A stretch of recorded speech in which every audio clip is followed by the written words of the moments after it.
আজকে তোমাদের সাথে শেয়ার করছি সেটা হলো ক্লাসের একেবারে শেষের দিনটি, যেটা হয়তো আগে কখনো কোনো ক্লাসে সেভাবে শেয়ার করা হয়নি, ভিডিও করা হয়নি। এমনি রিলস টুকটাক তোমরা দেখেছো, কিন্তু পুরোপুরি দেখা হয়নি। তো আজকের দিনটা তো চলো তোমাদেরকে দেখাই কেমন কাটে আমাদের। আর এই পুচকেটি হলো মানে আমারই এক স্টুডেন্টের মেয়ে, যে প্রত্যেকটা ক্লাসে প্রায় আসতো, মানে সব ক্লাসে না আসতে পারলেও স্কুল টুল থাকতো, কিন্তু চেষ্টা করতো প্রত্যেকটা ক্লাসে আসতো। আর ওর মা আমাকে বলে যে ও নাকি ভীষণ আমাকে ভালোবাসে, প্রত্যেকটা কথাই বাড়িতে আমার কথা বলে। আর এই যে দেখলে এরকম প্রত্যেক দিনে যখন আসে কিছু না কিছু নিয়ে আসতো আমার জন্য। তো সেই ওর আবার টেনশনও খুব, যে ক্লাস শেষ হয়ে যাচ্ছে, কী করবো, ম্যাডামের বাড়ি থেকে আমাকে থাকতে দেবে, একটু বলো না মা, এরকম করে নাকি জিজ্ঞাসাও করতো। তো এগুলোই আমার কাছে আর কি মানে পাওয়া, বিশাল পাওয়া, একটু আধটু নয়। আর এই যে দেখো ওরা তো ভীষণ মজা করছে, নাচ করছে। আর আমিও মানে ইচ্ছে করছে, আগে প্রচুর মজা করতাম স্টুডেন্টদের সাথে, এই ছেলে হওয়ার আগে যখন আমি ক্লাস টাস করতাম। এখন না জানি না, এর দ্বারা বুঝতে পারছি যে আমি বয়স আমার বাড়ছে।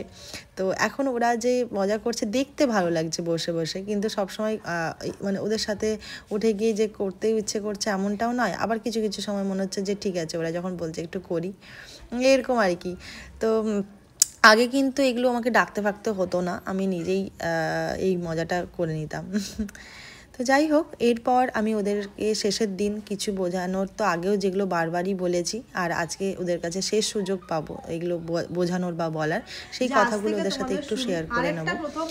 আর কারণ হয়তো সবার সাথে যোগাযোগ থাকবে, কিন্তু এইভাবে একসাথে তো সবাইকে পাবো না, তাই কিছু কথা ওদের সাথে শেয়ার করছি। তোমরাও যদি শুনতে ইচ্ছুক হও, তোমরা যদি এই ক্লাসটা চাইছো করতে বা নিজেকে এই প্রফেশনে দেখতে চাইছো, তাহলে এই কথাগুলো হয়তো তোমাদের জন্য ভালো হবে, একবার শুনতে পারো। লুক ক্রিয়েট করি সেরকম করেই তোমাদেরকে আমি শেখাই।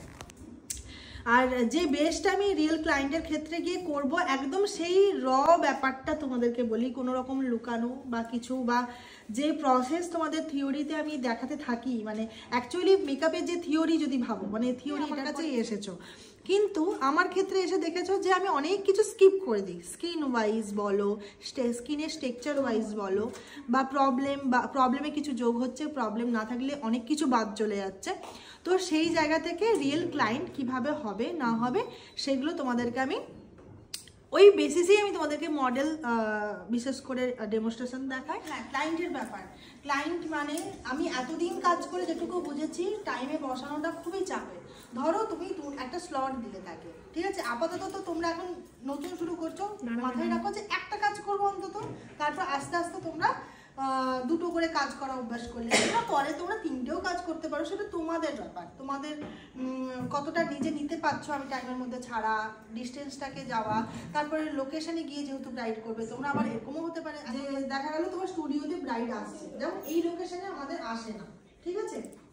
তো সেক্ষেত্রে আমি বলবো যে ক্লায়েন্টের আসা হোক আর তুমি গিয়ে পৌঁছানো হোক, ক্লায়েন্ট তোমার পারফেক্ট টাইমে বসবে এমনটা কিন্তু হবে না। এটাই মাথায় ঢুকিয়ে রাখবে যে আমি ক্লায়েন্টকে টাইম দিলাম আর ক্লায়েন্ট একদম ওই প্রপার টাইমে বসবে হবে না। মানে ধরো তুমি যদি একটা সাপোজ বললাম 4টা থেকে 6টায় ক্লায়েন্টকে সাজাবে বললে, এমনও হতে পারে তুমি তো পৌঁছে গেছো কিন্তু 6টাতে ক্লায়েন্ট দেখা হলো, 6টায় ছাড়ার কথা, তো তোমার 6টাতে ক্লায়েন্ট বসলো, বোঝা গেছে। তাহলে সেই সময় তোমরা কি করবে? খুব মারমেড হেয়ারস্টাইল করতে পারবে না। তো খুব লাইনিং ক্রিয়েট করে করা সম্ভব কোনো কিছু? পারবেই না। তো সেইখানে তোমাদেরকে এই জন্যই বারবার বলছি, খুব মানে রিয়েল ক্লায়েন্ট যেরকম করে হ্যান্ডেল করার দরকার হয় আমি সেইভাবে তোমাদেরকে শিখিয়েছি, কোনো ঘাবড়ানোর দরকার নেই। যে বিশেষ করে আগে সহজগুলো থেকে অ্যাডভান্সের দিকে যাও, সহজ যে হেয়ারস্টাইলগুলো তোমাদেরকে বারবার ক্লাসে দেখানোর সময় আমি বারবার বলেছি যে এইগুলোর প্রতি গুরুত্ব দাও বেশি করে, তো সেগুলো আগে হাতে কম সময়ের মধ্যে আনার চেষ্টা করো, প্রচুর পরিমাণে প্র্যাকটিস করো, ওগুলো খুব ইজি হেয়ারস্টাইল, খুব তাড়াতাড়ি আসবে, একদিনে কিচ্ছু হয় না, একদিনে ওই বেসিক হেয়ারটাও হবে না, এটাই স্বাভাবিক। কিন্তু আমি তো বলবো তোমরা 15 দিনে অনেক বেশি ভালো করেছো, কিন্তু মানে ওটা আরো যত প্র্যাকটিস করবে সেটাই। দেখো একটা ছোট্ট লজিক, তোমরা এই 10 দিনে যেটা প্রথম দিন যেদিন প্র্যাকটিস করছিলে সেদিনের কাজ আর 4 দিন 5 দিন প্র্যাকটিসের পর কাজটা বুঝতেই পেরেছো, মানে সেই জায়গায় তোমরা এক্সাম যেটা দিয়েছো সেটাও বুঝতে পারছো যে আরো বেটার হয়েছে যখন তোমরা কাজটা ফাইনালি করলে। তাহলে এরপর যখন তোমরা প্র্যাকটিস করবে তাহলে সেটা তো অবশ্যই ভালো হবে। এই কাজটাই কিন্তু পুরোটাই প্র্যাকটিস, আর কিচ্ছু নেই, মানে দেখা যায় যে যারা এখানে হয়তো সেভাবে কাজটা একটু ধরতে লেট হচ্ছে, অনেক স্টুডেন্ট থাকে খুব তাড়াতাড়ি ধরে, অনেক স্টুডেন্ট থাকে একটু লেট হয়, এটা সবার হাতের তো সমান নয়। কিন্তু সে দেখা গেল প্রত্যেকদিন প্র্যাকটিস করে করে করে করে তারা আলপনা বলো মানে কলকা বলো তার সব কিছু পারফেক্ট হতে চলেছে। আর যে ভালো করেছিল সে ওই যে হয়ে যাবে আমার স্পটে গেলেই হয়ে যাবে, ওই করে করে তার ভালোই হলো না। মানে তার এই কাজটা এমনই একটা কাজ, যখন এখনো তোমরা যখন 10 দিন বন্ধ করে দিয়ে আবার সিজনে কাজে যাবে না, তখন মনে হবে ওই যে তুমি 1 ঘন্টার মধ্যে কাজ সেরে ফেলি, আমি যেমন ধরো মনে হচ্ছে যে 1 ঘন্টার মধ্যে হয়ে যায় আমার এটা, তো তখন গিয়ে আমার কিন্তু মনে হবে যে না একটু 5 মিনিট 10 মিনিট লেট হয়ে যাচ্ছে, কেন হচ্ছে, আমার ওই মাঝখানে প্র্যাকটিসটা চলে যাচ্ছে। আবার যখন সিজনে আমি 10 দিন ব্রাইট টানা করছি, তখন মনে হচ্ছে যে হ্যাঁ 1 ঘন্টা বা 1 ঘন্টার থেকে কমেও মনে হচ্ছে আমার মানে কাজটা শেষ হয়ে যাচ্ছে। ঠিক আছে, এইটাই প্র্যাকটিস, এটা তোমাদের আজকে নতুন করছো সেই ক্ষেত্রে বলছি, আজকে আমি এতদিন ধরে কাজ করছি তার ক্ষেত্রেও আমার একই ঘটনা ঘটে, বোঝা গেল। আর একটা হচ্ছে যে তোমাদের যে প্রথমে প্রোডাক্টের ক্ষেত্রে আমি যেটা করিয়েছি অনেক বেশি ইনভেস্ট করাইনি, কিন্তু তোমরা প্রোডাক্টটা হাই রেঞ্জের সমস্ত কিছুই জানো, তাই তো। এবার বলি যে তোমরা মানে আমি করাইনি মানে এবার যে তোমরা পরে কিনবে না তা কিন্তু নয়, ঠিক আছে। প্রথমে আগে তোমরা এটা দিয়ে প্র্যাকটিস করো, প্রচুর পরিমাণে প্র্যাকটিস করো, ছবি ছাড়ো। প্র্যাকটিস করা মানে শুধু নিজে প্র্যাকটিস করে রেখে দিলে হবে না, সেগুলোকে তোমাদের ফেসবুকে পোস্ট করতে হবে। ফেসবুকে তোমরা পোস্ট করলে তবে গিয়েই তোমাদের কাছে কিন্তু মানে ক্লায়েন্ট আসবে, তোমরা ক্লায়েন্ট জানতে পারবে যে এই লোকেশনের মধ্যে ওই মেয়েটা একটা কাজ করে। ধরো অনেক মেকআপ আর্টিস্ট, সবাই তো ওই দিনে বুক আছে, এমন অনেক ক্লায়েন্ট থাকে যে ওই দিনে পাচ্ছেই না মেকআপ আর্টিস্ট, তখন তুমি যদি পোস্ট করতে থাকো যে না ওই একটা একবার যায়, এরকমই তার কাছে যখন কাজ করে যখন ভালো লাগবে তখন দেখবে নেক্সট টাইম আসছে, এই করে করে কাজের ব্যাপারটা বাড়ে। আর আমার স্টুডেন্টদের ক্ষেত্রে আমার লোকেশন ওয়াইজ আমি যতটা বুঝেছি, তাদের ক্ষেত্রে আমার যতটুকু সুবিধা বুঝেছি যে প্রথমের ক্ষেত্রে এতটা ইনভেস্ট করা মানে আমি বলবো প্রয়োজন নেই। প্রথমেই হুডা বিউটি, লিটল বেরি এত প্রোডাক্ট কিনে নিয়ে ধরো হঠাৎ করে তোমার কাছে ওই রেঞ্জের মানে ক্লায়েন্ট এলো না, তোমার 1 নম্বর দ্বিধা হবে যে আমি এই বাজেটে আমি কাজ করব, মানে একটু যদি কমের মধ্যে কাজ করতে চাই সে মনে হবে এগুলো দিয়ে আমি এই কমে কাজ করব। আবার তখন তুমি প্রোডাক্টটা নষ্ট হয়ে যাচ্ছে এটাতেও মাথায় ঢুকবে যে এত আমি ইনভেস্ট করেছি আমার অথচ কাজটা শুরু করছে না। দুটো জিনিস নিয়ে তুমি একদম মানে চাপা পড়ে গিয়ে লাস্টে কাজটাই তুমি ঠিকঠাক করে করতে পারবে না।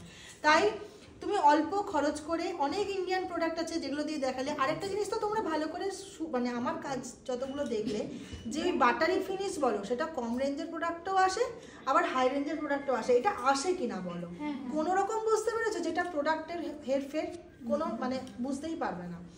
শুধু কি হয় অবশ্যই দুটোর মধ্যে তফাৎ আছে, তাহলে তো আমি কমগুলো দিয়েই সমস্ত ক্লায়েন্টকে বলতে পারতাম যে কাজ করে ফেলো। কি হয় লং লাস্টিংয়ের ক্ষেত্রে কিন্তু সাহায্য করে এই সমস্ত হাই রেঞ্জের প্রোডাক্টগুলো। কিসের ক্ষেত্রে কাজ করে না লং লাস্টিংয়ের ক্ষেত্রে। কিন্তু তা বলে এটা নয় যে মানে যেগুলো কমের রেঞ্জের প্রোডাক্ট সেগুলো ওয়াটার রেজিস্ট্যান্ট কাজ করছে না, করছে। যেগুলো হাই রেঞ্জের ওয়াটার রেজিস্ট্যান্ট সেগুলোর যে লং লাস্টিং হবে, কম রেঞ্জের যেগুলো ওয়াটার রেজিস্ট্যান্ট সেগুলোর মানে লং লাস্টিংটা তো অবশ্যই কম হবে।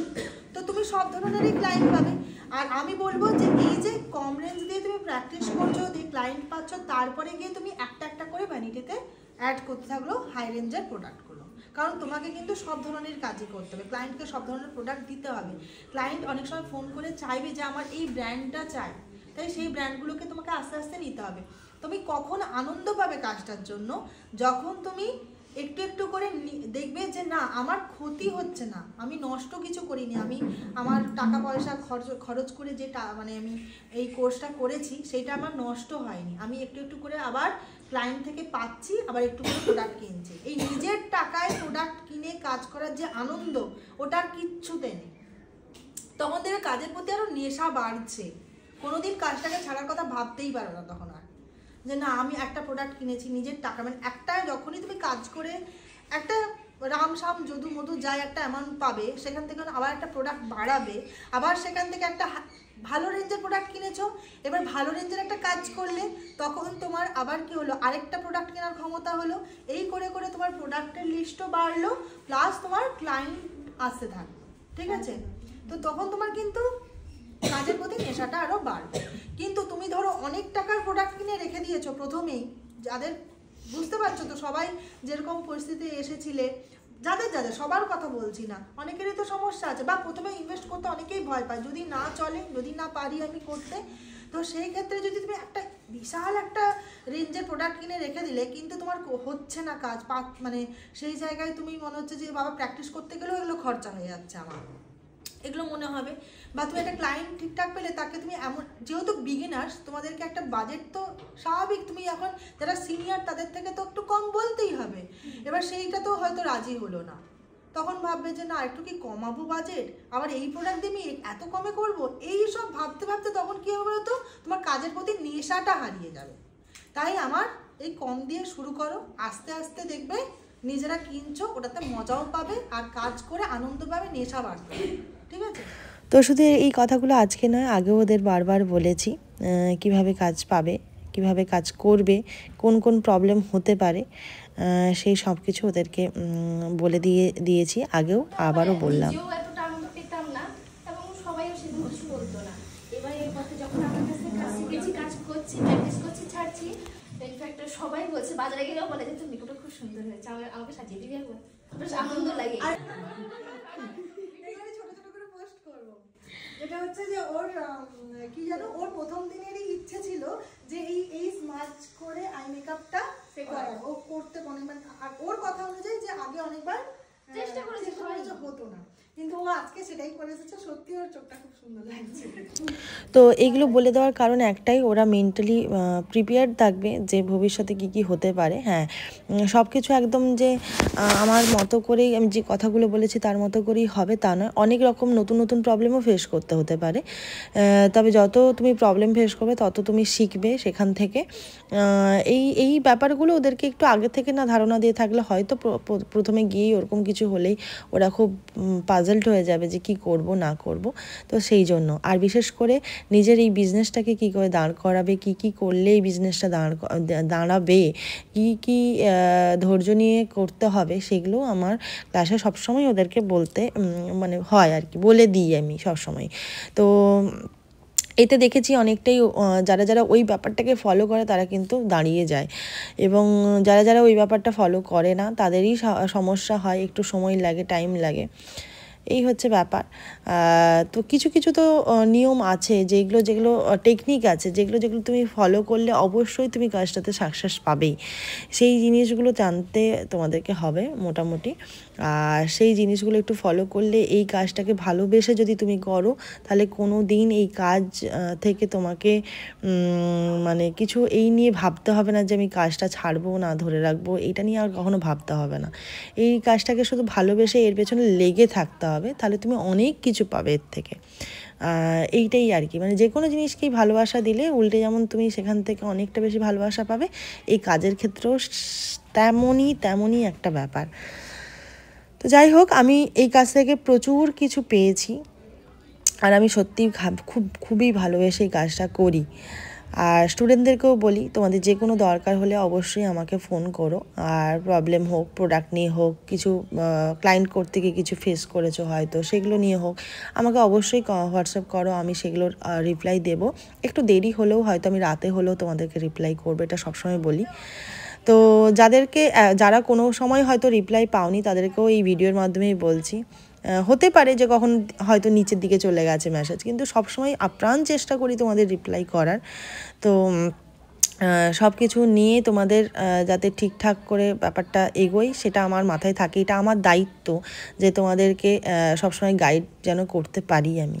একবার যখন আমার কাছে এসেছো, সেটা ওই 15-16 দিনের ক্লাসে যেন শেষ না হয়ে যায়, আমার কাছে এটা মাথায় থাকে। যে এখনও হয় যে একেবারে প্রথম ব্যাচ থেকে এখনও যে সমস্ত স্টুডেন্টরা আমার কাছ থেকে কোনো হেল্প চায় তাদেরকে কিন্তু আমি এখনও করি। তো ওই 15 দিনের পর আমি তোমাদেরকে চিনি না, এই ব্যাপারটা কিন্তু আমার কাছে থাকে না। তো যাই হোক, তোমরা এইভাবেই কাজ করো, আরও সুন্দর করে আরও এগিয়ে যাও। সেটা একদম প্রথম থেকে এই ব্যাচ যারা আছো তাদের সবাইকেই আমার একটা কথাই বলার, যে কাজটা ভালোবেসে করো, ছেড়ো না, একটু ধৈর্য রাখো, তাহলে অবশ্যই তোমরা কিন্তু কাজ থেকে ফিডব্যাক তোমরা পাবে, এবং কাজের প্রতি দেখবে তখন নেশা বেড়ে গেছে, সেটা পেশার থেকেও নেশাতে পরিণত হয়ে গেছে। এই আর কি। সবসময় তো আপনার মানে ভিডিও দেখতাম, তো সেটা যে নিজেরা করতে পারছি, মানে আমি নিজে যে করতে পারছি। এবার শুধু আর একটা জিনিস বলবো, বেস মেকআপটা আমি যতটা দেখেছি সবার জন্য বলছি, সবাই বেস মেকআপটা তোমাদের প্রত্যেকের হাতে গ্রিপে চলে এসেছে, ঠিক আছে? ওটা নিয়ে আর ভাবার কিচ্ছু নেই, তোমরা শুধু চুলে তো এই আর কি, এদেরকে একটু করে এনকারেজ করা। আর ওরা যথেষ্ট ভালো মেকআপ করেছে এই কদিনের মধ্যে। বেস মেকআপ এত সুন্দর করেছে সেটা তো বলারই কিছু নেই। তো তোমরাও যদি এইভাবে নিজেদেরকে এই প্রফেশনে দেখতে চাইছো ভবিষ্যতে, যারা ভাবছো এই প্রফেশনে আসবে, তোমরা যদি শিখতে চাইছো বেসিক টু অ্যাডভান্স ক্লাস, তাহলে অবশ্যই আমাদের ক্লাসে জয়েন করতে পারো। সামনের মার্চের 10 তারিখ থেকেই ক্লাস আবার শুরু হচ্ছে। তো তোমরা অবশ্যই কন্ট্যাক্ট করে নিও 6294941688 এই নাম্বারটাতে। আর এখানে আজকে যেটা স্পেশাল ব্যাপার ছিল সেটা হচ্ছে ঋতু রানীর জন্মদিন ছিল। তো আমার স্টুডেন্টরাই ওর জন্য ওর কিছু স্পেশাল স্টুডেন্টদের সাথে খুব ভাব হয়ে গেছিলো। তারা তার বার্থডে সেলিব্রেট করার জন্য কেক এনে দিয়েছে। একদম উনি এখন কুইন আমার ক্লাসে। তো যাই হোক, খুব ভালো লাগলো। এই বন্ডিংগুলো যে তৈরি হয়ে যায় না, এটাই একটা বিশাল পাওয়া আমাদের কাছে। তোমাদের সাথে আমাদের যে বন্ডিংটা হয়, আর তোমরা যেভাবে ভালোবেসে ফেলো আমাদেরকে, আমরাও ঠিক তেমনই তোমাদেরকে ভালোবেসে ফেলি। তো এই যে, আর তারপর ওরা আমার ক্লাসে সেলিব্রেশন করার জন্য যে আমাকে কেকটা এনেছিল আমার জন্য, সেইটাও খুব সুন্দর ছিল। এটা আমাদের এখানেই অনিতা দি বলে একজন করেন, খুবই টেস্টি করে। আর সত্যি এত সুন্দর দুটো কেকই পাশাপাশি ছিল বলতে নেই। মানে আমি জানি না আমাকে ব্র্যান্ড হয়তো কি করবে, কিন্তু সত্যিই মিও আমারের থেকে কিন্তু এই কেকটা বেশি সুন্দর ছিল, মানে যেটা হ্যান্ডমেড। যাই হোক, তো এই যে মুহূর্তটা সবাইকে শেয়ার করে দিচ্ছি। তার সাথে এই যে সামনে যে সব থেকে বেশি ইন্সপায়ার করে এই কাজের জন্য, আমার যতটুকু যা কিছু এখনো পর্যন্ত আমি যতটা এগিয়ে এসেছি, যখন আমি বারবার ভেঙে পড়েছি, আমাকে সবসময় যে উঠে দাঁড়াতে সাহায্য করেছে সে হলো এই মানুষটা, আর আমার বাড়ির প্রত্যেকটা মানুষ। আর এই হলো গিফটের পালা। ওরা গ্রুপ গিফট কিছুজন করেছে, কিছু জন পার্সোনাল গিফট করেছে, এবং প্রত্যেকটা গিফট ভীষণ সুন্দর ছিল। আর ওরা প্রত্যেকে নিজেরাই আমার কাছে এক একটা গিফট, ওদের ভালোবাসাগুলো আমার কাছে একটা বিশাল বড় পাওয়া। তার সাথে সাথে এগুলো আরও উপরি পাওয়া। প্রত্যেকের একটা করে স্মৃতি আমার কাছে থেকে গেল। আর এই হচ্ছে প্রত্যেকের দেওয়া নিজের হাতের কিছু বানানো, প্লাস হচ্ছে কিছু কিনে আনা। তো সবারই এই গিফটগুলো ভীষণ সুন্দর ছিল। আমার প্রত্যেকটা জিনিসই নিজের কাছে থেকে যাবে। প্রত্যেকটা মুহূর্তে প্রত্যেকটা জিনিস দেখলে আমি ভাববো যে এইটা ও দিয়েছিল, এইটা ওর আনা, এইরকম আর কি। তো যাই হোক, ভীষণ ভালো লেগেছে দিনটা, ভীষণ ভালো কেটেছে। আর এইটা ছিল তো আরও সুন্দর একটা গিফট, যেটা প্রত্যেক বছর ব্যাচে আমি কেন জানি না আমি রাধাকৃষ্ণ পেয়েই থাকি। মানে এইটা আমার একটা পরম পাওয়া প্রত্যেক বছর। আর ভীষণ সুন্দর ছিল রাধাকৃষ্ণ, উফ দেখো মানে চোখ জুড়িয়ে যাবে, এতটাই সুন্দর। তো যাই হোক, সব মিলিয়ে খুব ভালো কেটেছে। আর ওদের ভবিষ্যৎটা যেন খুব সুন্দর হয় এই আশায় থাকলাম। ওরাও যেন আমার মতো করে এই দিনটা একদিন সেলিব্রেট করতে পারে। আর এই যে এও আরেকজন আলাদা করে আবার এই গিফটটি দিয়েছে, যেটা খুবই সুন্দর। আমি পুরো চমকে গেছি, আমার মুখ দেখেই বুঝতে পারছো যে ওরা এক একটা গিফট বার করছে, আমি পুরো চমকে যাচ্ছি কেন এগুলো করছে। এত কিছু মানে একটু আধটু ঠিক আছে, বেশি গিফটগুলো আমার কেমন যেন আবার মনে হয় যে সেটা অনেকটা বেশি হয়ে গেল যেন, এই আর কি। আর এইটা দেখো, এইটা ওই পুচকিটা নিজের হাতে আমার জন্য তৈরি করেছে। এখন এই যে নিজের হাতে তৈরি করাটা, এটাই একটা বিশাল বড় এই বাচ্চাদের কাছ থেকে পাওয়াটা। আর সব থেকে ভালো তার ভেতরে লেখাটা, আমার ছিলে দেখছে দেখো। যাই হোক, এখনো একদম বানিয়ে দিচ্ছে, হেভি লেখাটা দেখো, you are the best teacher in the world, I miss you ma'am. আর সুদীপা, এই যে আমি খেতে ভালোবাসি, তাই জন্য সে আমার জন্য একটা সুন্দর কেক নিয়ে এসেছে। প্রত্যেকেই মোটামুটি এরমভাবে কিছু না কিছু আমাকে ভালো, যেগুলো ভালো লাগার আমার যে জিনিসগুলো, প্রত্যেকে জিনিস এনেছে। আর তারপরে তো এই যে ফটো সেশন চলছে, এখনও প্রচুর ফটো তোলা হয়েছে তার আগে, তারপরেও চলছে। তো যাই হোক, তোমরা সবাই ভালো থেকো, সুস্থ থেকো, খুব ভালো করে কাজ করো, ভবিষ্যতে এগিয়ে যাও, সবসময় পাশে আছি। আর যারা যারা নতুনভাবে ভর্তি হতে চাইছো তাড়াতাড়ি যোগাযোগ করে ফেলো। টাটা।